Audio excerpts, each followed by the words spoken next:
Well, good morning and welcome aboard. This is the first of three conversations with Brent Swain, who is a boat designer, sailor, and survivor of more shipwrecks than most of us would care to imagine. In this talk, we're covering Brent's early going and also the philosophy behind folded steel or origami boat construction. Following this video, there are two more conversations that follow Brent deeper into the South Seas and the lessons learned the hard way. So these three videos are quite conversational and long. Grab yourself a big cup of coffee. Okay, thanks for now.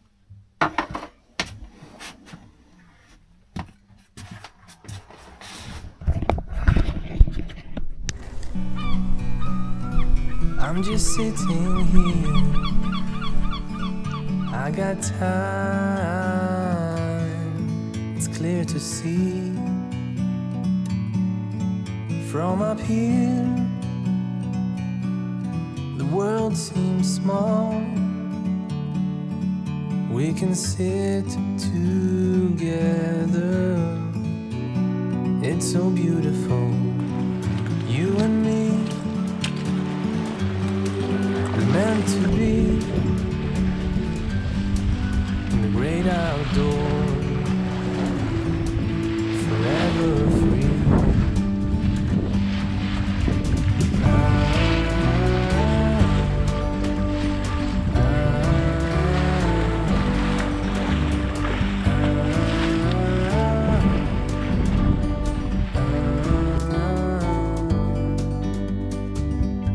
Sometimes you need to go and take a step back to see the truth around you.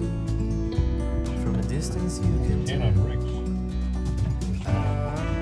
What, you mean the aluminum or the stainless? When I got it, you liked it, so. Yeah, 12 inch. Yeah. Rick, you went for 10 inch, a little smaller. Meant to be.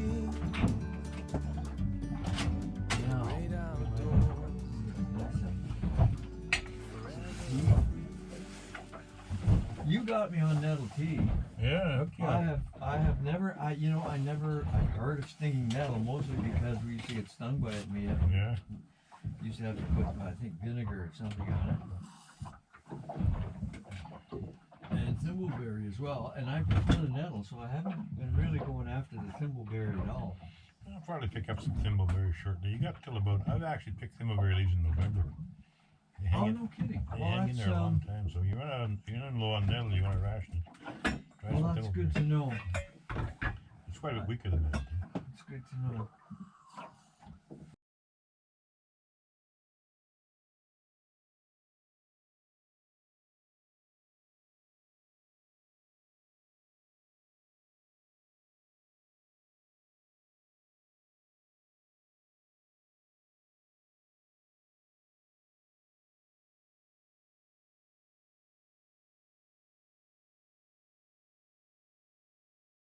Isn't that a dress?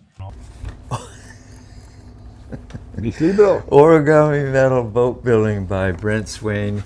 First couple of lines, it says The Heretic's Guide to Boat Building. We did this before 4 years ago. Yeah, that, And it was good. We had something like 3,000 people looked at it. And we did it in a 1 hour shoot. And what happened was that we kind of jumped all over the place. So Brent and I, there's some other things that have happened since. So we thought we'd do this again. sounds a good idea. So where's my glasses? I need my glasses to find my glasses. Okay, so yeah, we're gonna quickly, well, not quickly, but we're gonna go through the book as well. Brent wrote this when? Pardon? When did you write? Don't get old, folks. 92. 1992. And it just details about what a heretic's guide to boat building really refers to, and there's everything in here that you need to know to build a steel boat.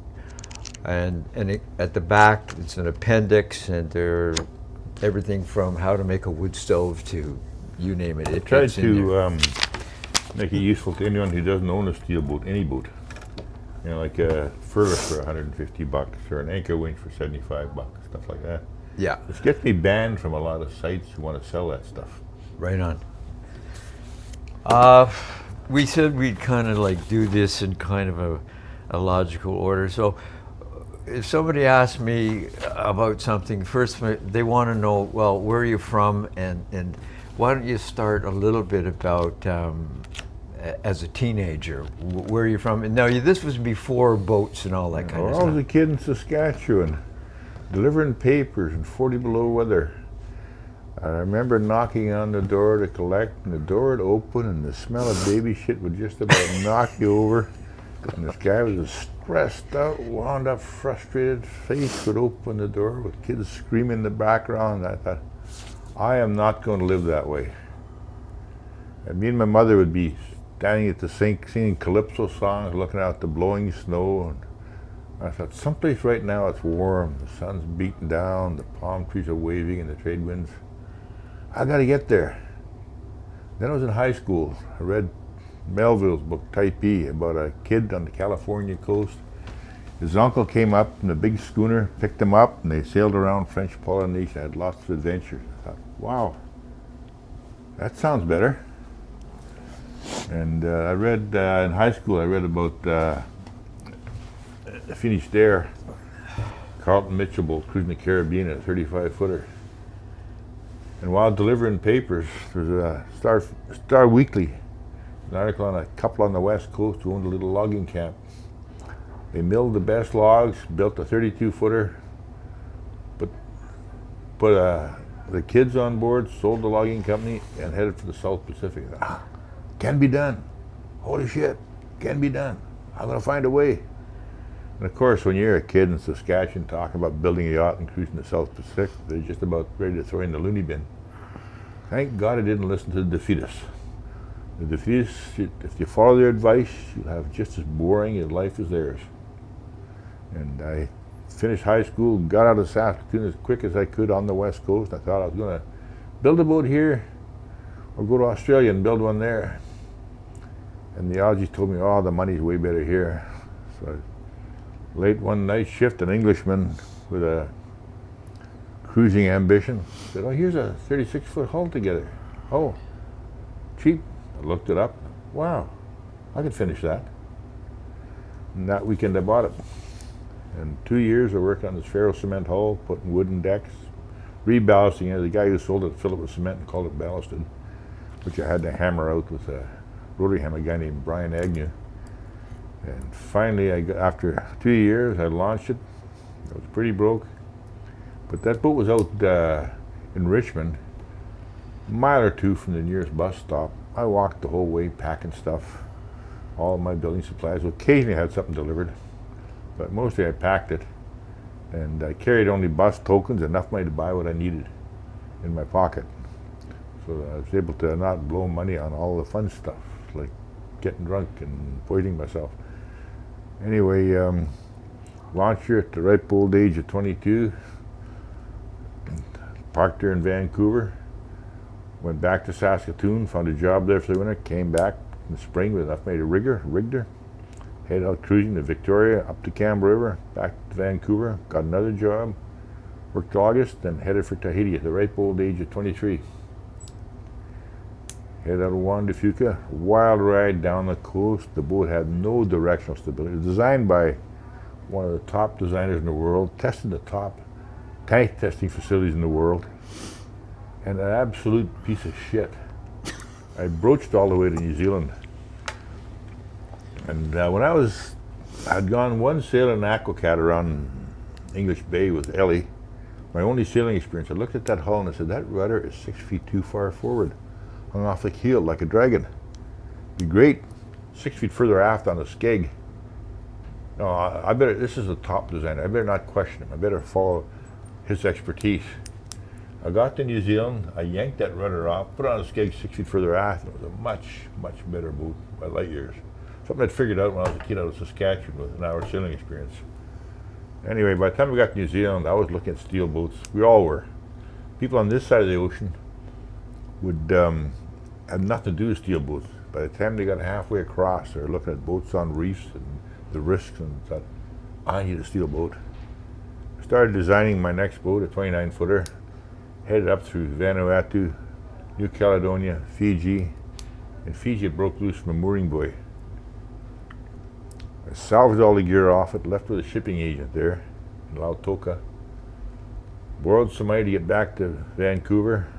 Got a job at Great West Steel as a detail fitter. After 6 months there, I had enough money to get started on my next boat.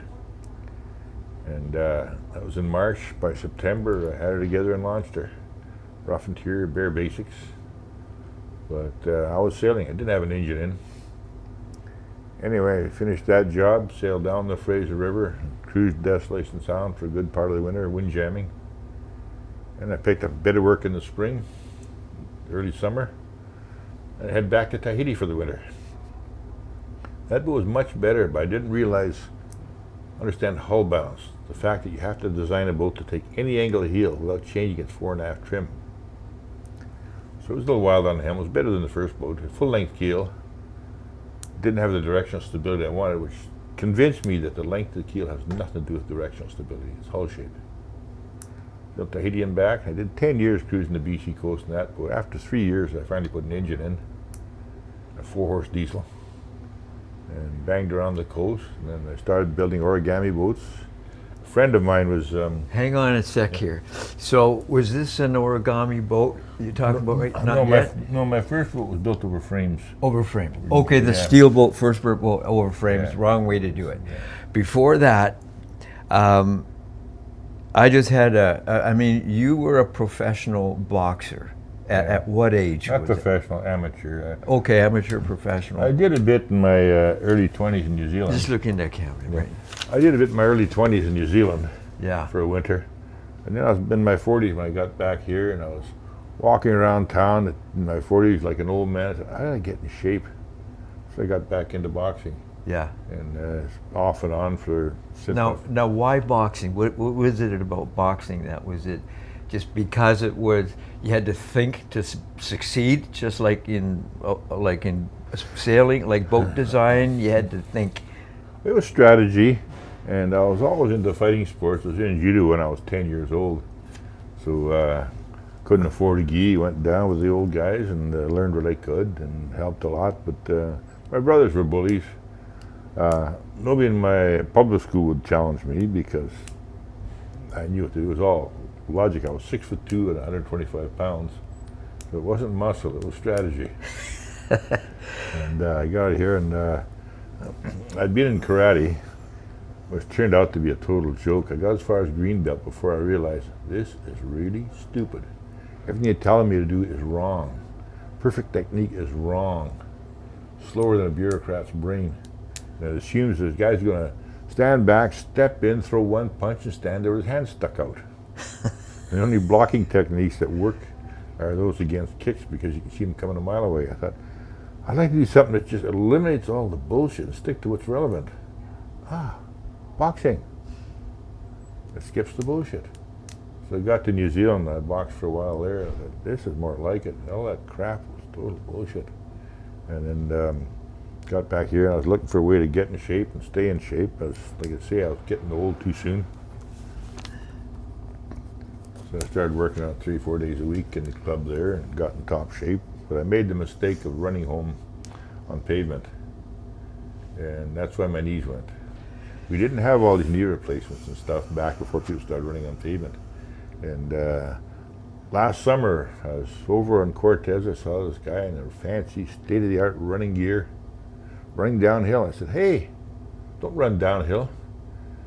You're putting an end-on impact on your knee many times your body weight with every step. And gravity's doing all the exercise. All you're doing is pounding yourself.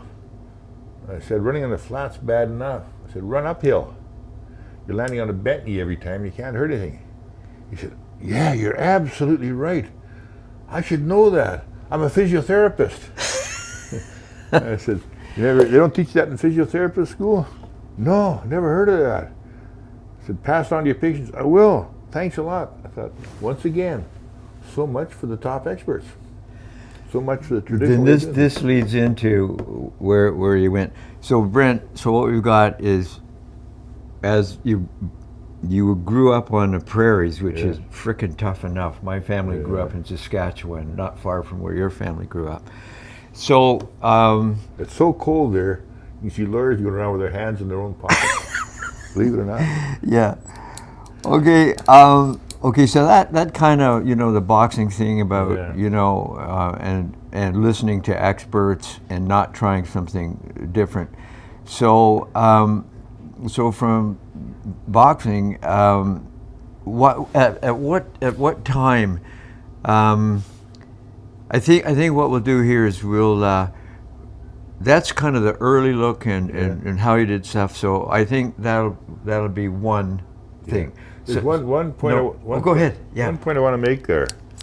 All human progress since the Stone Age was given to us by people who went against the rules, didn't accept the normal, proper, accepted ways of doing things. Without them, we'd still be in the Stone Age. Ask an expert how to do something. They'll know 100 reasons why it can't be done. Ask a beginner, he won't know it can't be done. He'll find a way to do it. Yeah. What's that? The mother of invention, necessity, or something like that. I thought necessity is a motherfucking invention myself. Okay.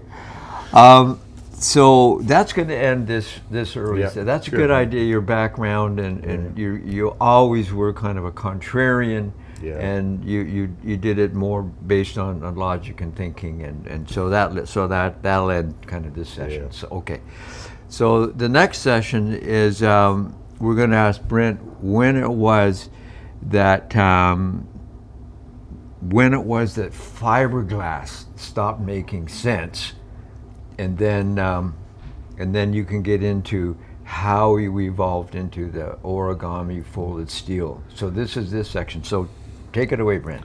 Fiberglass at the time was very expensive to build with and very time consuming. Like it's fine if you're popping out of a mold, but if you're building from scratch, it's a horrendous job. And to buy a fiberglass hull in was expensive. Like a young lady here bought herself a Vancouver 27 for $4,000. Vancouver 27s in '82 were $57,000. Wow, that's expensive, isn't it? They're very expensive. And back then, when $11 an hour was big money. Well, that's true. So getting your hands on money, so it was just horrendously expensive. The other thing too is like going down to New Zealand, seeing the surf crashing on those reefs. Fiberglass wouldn't stand a chance either, but steel would. And I remember in Rarotonga seeing the old brigantine Yankee on the beach there. She went aground in '64. That was '73. It was still basically in one piece. Wow, The it rest was a steel boat? Yeah, it's a big steel 94-foot brigantine. Oh, gee. And their holes rusted through it, but it's still basically intact. And it can survive that. And I can see right there that, and there was a cement boat at the entrance to Avatio, hit the reef and broke up in minutes. And fiberglass wouldn't do much better. So that was a ferro cement boat, with the rebar and all that stuff, and yet that broke up. Yeah. So the only thing that could survive and pound across the reefs. And that's why people leaving this side are into the trendy, perfect gel coat fiberglass boats. By the time they get across the Pacific, they've had the shit scared out of them, and they're very interested in steel. They take a sudden interest. I remember in Tahiti on my last boat, people would say, "What do you get steel? What's it cost to build? When I get back home, I'm going to sell this and build a steel one." And Ted Brewer, he wrote an article in Cruising World. Then he said, 3 years ago, I got 50 requests for steel boats. Last year, I got 200. This year, I got 500. People are actually getting out and experience reality. And an ocean-going boat, a good ocean-going boat, is a work boat. It has the same priorities, the same loads on it, the same demands as a work boat. And like leaving here, I was into the yachtiness. I made the stupid mistake of varnished cabin sides, varnished tow rails, varnished hatches. And everywhere I went, I was sanding and varnishing. Another guy with a classic schooner, Dave, was sanding and varnishing. The guy who just slapped this thing out of plywood was golfing and snorkeling. I thought, screw that. I need a friggin' workboat. We were criticizing that guy. He was right. And got to New Zealand, and every steel boat that came in, I studied every detail of it. So when I started my next boat, I didn't have to make any decisions. I knew how I was going to put that cleat on. I knew how I was going to do those stanchions. I knew how I was going to do everything on it. And that saved a huge amount of time. My first boat was 2/3 decision making and 1/3 work. Decisions had been made. So when the second boat came along, it was all work. The decisions had been made, and it was 5.5 months instead of 2 years. Well, yeah, that says something. You told me a little tale about a boat called. Tell us about the actual experiences with a frameless steel boat, which is what origami boat building is all about. Brent's concept here. How did they survive some of the hard knocks that, some of the guys that have built your boats? What were some of the examples of them surviving? Mungo was one, was it? Yeah, Mungo hit the beach of west coast of Mexico, south of San Ignacio, and 12-foot surf, pounded up the beach in 12-foot surf, was there for 16 days before they winched it off. They winched it off through 12-foot surf, picked up and dropped that distance on a hard-packed sand you couldn't leave a footprint on, every wave for a quarter mile. They broke a 1/2-inch wire rope, pulling it off. The only damage was a bent bow roller, and it did in the stern where they tried to jack it up with a hydraulic jack. And they tightened the rigging, sailed to San Diego, then another guy sailed it back to BC. Other boats, Don's boat, Visky, he wrote a book on it called Visky. Oh, is that the teacher? Yeah, teacher, yeah, shop Yeah, teacher. okay, yeah, So right. He was Yeah. leaving Suva, and he had a wheelhouse on. He didn't like it, so he cut the wheelhouse off. So he had to go below to make a sandwich. Boat wandered on the reef. It pounded 300 yards across the Fijian coral reef. Oh, geez. And he still had money. He was in a big panic, and the guy in the tug came by. I said, "We'll pull you off for $500 or $5,000." I can't remember what it was. Sure. Jesus. Winch him off through that big surf. Hauled him out in the boatyard. There was maybe a slight dent in the bottom of the keel, maybe not. It was pounded right, so it looked like it'd been freshly sandblasted. All the paint was off, Right. but no damage because it springs in, it springs back. If you got a frame to wrap it around, That's the key to it, that's isn't the it? key. If you got a frame to stretch it against, that's Yeah. cool. One friend of mine, one of my So clients, there's give to it. Exactly, It's yeah. not like a frame thing where there's no give. And Exactly. so a collision, it's pushing back to the collision. This is giving way to Yeah, it. Wow, that's amazing. well, yeah. a good example was that when I ferried Queen of the North. Oh, this one, the one that sunk. No, it was a different one. I think it was Queen of the North. I went through Gumboat Pass off Bella Bella. A dead wrong turn, stupid. I don't know what the skipper was drinking. But a friend of mine got the job of diving on it, a commercial diver, and he said it was dented, creased in between the frames. It tore at every frame. That's what it stressed me. It says that if the frames had been, if the frames been set up in long tootles away from the skin, it would have creased the full length without making any holes in it. And another one of my 36s here, the guy was a beginner. He hit a rock off Hornby Island at hull speed, dented up forward, right next to where a transverse web was for his water tank, Yeah, because it had the transverse web to stretch against. right. It didn't hold it. Wow. And So hull speed is as fast as it can go, right? That's what that theoretically, means. yeah. Yeah, theoretically. Okay. Sure. 1.3 something times the square root of the water length. Yeah, right, Brent. And the same boat when it was circumnavigating the Visky, it had pea soup fog, places where you could see maybe a boat length ahead, and fog balls where you couldn't see the bow. They ran into a freighter, Yeah, talk to the and just like this. Yeah, you Yeah, creased the bulwark, yeah. put a little crack in the mast, and that was it, hitting a freighter. And he tightened the rigging a little bit and headed for the West Indies. Well- Another origami boat I built, 47-footer, pounded for about a week or two in the Balearics on rocks, winched off, no serious damage. Later he left it in Panama, and the guy looking after it got it piled on a reef there, pounded for 4 months. The only damage was the rudder and a crack in the mast. There was a boat, it's a ship, the Motesi boat called Christmas. In 75, it hit the reef in Rangiroa on the Tuamotus. Pounded across the reef. It flooded through a vent he had for an air-cooled engine. And so he abandoned it. And 2 years later, the natives cranked it off the reef and used it for shipping coconuts around the lagoon. It sat on a coral reef through hurricane season after hurricane season for 2 years Jeez. without holding. Origami boat. No, that was a regular frame boat. Oh, the regular frame Yeah. boat. But Yeah. it shows what steel can do.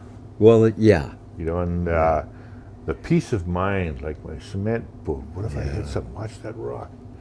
Steel boat, I didn't give a damn. Yeah. There's one of my 36s off the coast of California, blasting along through the fog. Hit a reef at hull speed. Got stuck on there. I called the tug. The tug grabbed one of my mooring bits, which I designed for 90-ton shear strength. Dragged it physically off the reef. No damage. Wow. Try that with a plastic boat. Right. Try to get a mooring bit that strong on a plastic boat. You can't. No, that I know. Actually, I met Brent. I had this is 20 years ago.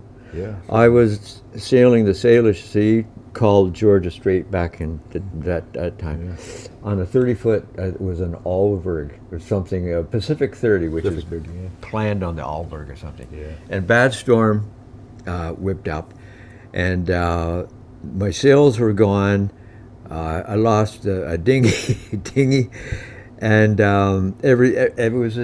everything was just absolutely. The railings, I had those wire lines for Trip railings. wires, Yeah, I nearly went overboard because of those things. I still probably have a welt on my body from where it almost cut me in half. So anyway, I come into Comox Harbor and I come around the corner and I anchored, and I looked over and it was low tide, and there was this boat sitting way back in towards the shore, and on two keels. And this was the day that I met Brent Swain, and I had a rough go of everything, and particularly some businesses didn't work. And Brent said two things: we got to get you out of that boat, and we got to get you off the land. So I bought his book. I met a friend of his, Evan Shaler. Brent was down cruising down south, or he would have built my boat at the time, so Evan built my boat. So I've been on my boat now for 20 years, and I have hit a lot of nasty things out there and survived it, and I'm still in it. And that brings me to that other guy that we talk about sometimes, Clive. Yeah. Clive. This man wrote 2 books. Do you remember the names of them? Nothing wrong with one. Nothing Wrong. Yeah. Explain that boat. That is quite a story. And Clive is quite a story. Oh, he's a story. Yeah. I think he South recently passed away. Yeah, he's in the Halifax and walking on the ice, and Yeah. his feet slipped out, and he hit his head in the That was it. sidewalk, and that was it. Yeah. But Yeah. no, I had my last boat for sale, and I was so frustrated. There's a cop in Vancouver said, Brent, someone who would buy a Catalina wouldn't buy your boat, and someone who'd buy your boat wouldn't buy a Catalina. But Clive came along. He wanted this 47-foot. I said, I don't build that big. And I heard he was a salesman, an ex-boat broker. I said, well, you find a buyer for my boat, I'll do 100 hours work for you, and I'll come up with something. He had every sales pitch in the book, and he managed to get it sold quick, so out of 100 hours. So I come up with his model and built him this 47-foot junk. And he started sailing around the world, various volunteer crews on board, and sailed west as far as Panama. This was your steel boat now. You helped him build this boat. Yeah. Now. Okay, so now he's in the water and he's sailing around the Up world. the east coast and across the Atlantic, and he got as far as Panama, and he couldn't find a crew wanting to do the long trip home. He came back here, he left it with a guy to look after it, and the guy managed to tow it onto a coral reef. And he got back there, he pounded on that reef for months. Got her off, the rudder needed replacing, but that was about it, and the mast needed replacing. That was about it.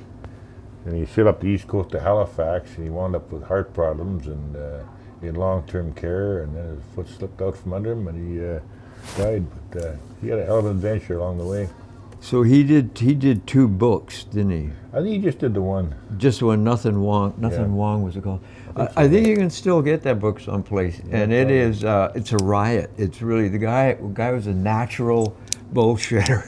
Yeah. And a comedian, and he told these great stories. And I think he was in a canal in Europe or something, totally illegal. And then they impounded his boat, something along that line. And No, that was Halifax. He hauled that out- was Halifax. Yeah, he hauled out in Halifax, and he had health problems. And the yard just south of Halifax sold his boat for scrap while he was in the hospital with health problems. Right. Okay, so what we were talking about, the reason why your design has been so successful and has survived like literally life-threatening situations. And so I think the principal thing is, first of all, we know about why steel is a good Yeah. idea because it's the toughest stuff. And we've discussed why does steel forgive? Well, it doesn't necessarily forgive. It's how you make it. Well, I can take a piece of steel wire and tie a knot in it without breaking it. Try that with a piece of fiberglass. Try that with a piece of wood. It's got that ductility. Steel has to stretch to 1.4 times its original length before it breaks. Right. Fiberglass, other materials, they got nowhere near that ductility, so it can stretch without breaking. That's why you can put a big dent in a steel boat without breaking it, without water coming in. Try that with fiberglass. Yeah. It breaks.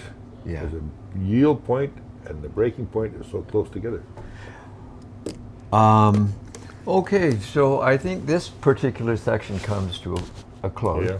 We've discussed why Brent's design works, and I don't know, how many boats do you think are out there, Brent?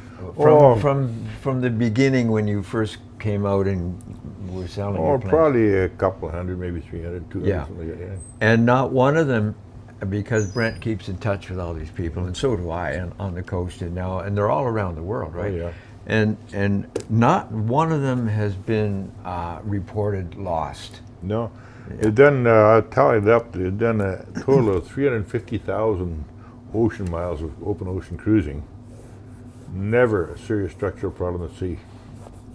Now, how many stock boats can you say that about? How many designed by the rules can you say that? Yeah. And people have said to me, never passed Lloyd's rules. I said, well, get yourself a Lloyd's approved fiberglass boat and we'll have a demolition derby. So much for Lloyd's. There's that, there's reality. Well, okay, so that kind of takes care of the. Well, another thing I want to put in there Yeah, is sure. the reason the boats are so popular is I build and design what people can afford. I don't Right. assume that everybody This is a has good infinite point. amounts of This is money, a good point. Yeah. infinite amount of time. You know, so many designers, they got rich clients coming down. They can just draw this, draw that, specify this, but with absolutely no regard to whether the person can afford it. And the biggest hurdles facing people who want to go cruising, want to start the cruising life, are time and money, which are completely neglected by so many designers, builders, and people there believe they had to go to. They don't have to. Yeah. And I've mentioned in my book, you can judge a value advice by what it's done for the person offering it. A friend of mine, building a 31-footer, she worked in an office, computer business. And I walked into that office wearing my grubbies, and the boss flagged her in the office, said, "Is that your designer?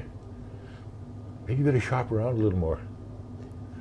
Well, that guy went and borrowed a bunch of money, bought a boat, and the lady I built the boat for sailed down through the Caribbean, around the Caribbean, up the East Coast, back to the Caribbean, over to England. And she came back, and the guy was still working, making boat payments. That's the difference. Yeah. And that is the Yeah. accepted, normal, proper Yeah. way of doing things. Yeah. But I did something that people can afford, get out there. That's doing it all wrong.